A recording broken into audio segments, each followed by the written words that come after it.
So when people come to me and they say, I'm writing a eulogy, I've been asked to write a eulogy for the family, I've never had to do this before, where do I start? One thing to say is that there are a lot of celebrants, including myself, who will help you to write a eulogy for someone else. So you can always ask someone for help. If you're confident enough on doing this for yourself, then you are probably quite close to the person who has died, and you're probably the person in the family who's best at public speaking.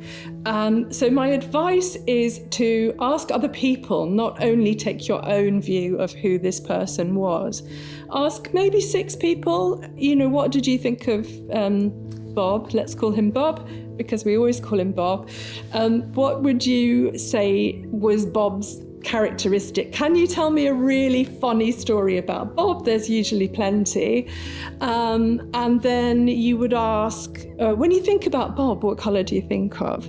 When you think about, did you ever cook for Bob? What sort of food did Bob like to eat? And what did he love to do? Usually there'll be something, fishing or cabaret or cooking, and they always cooked an amazing curry. And if you start with real life tangible sensory things, smells, even perfumes that people used to wear, food they used to cook, then you get a physical sense of who that person is, and people can conjure then to bring that person back into the room.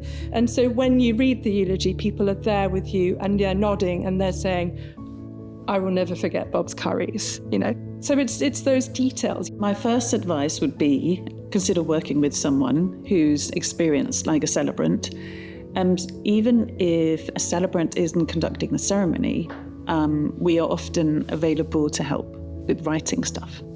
But if you feel really confident, and actually it's okay, it doesn't have to be perfect, but if you're really confident, maybe just think back to your GCSE English lessons or O-level, whatever your age. And as I was an English teacher, I can't help saying that, because there are some really good advice from that.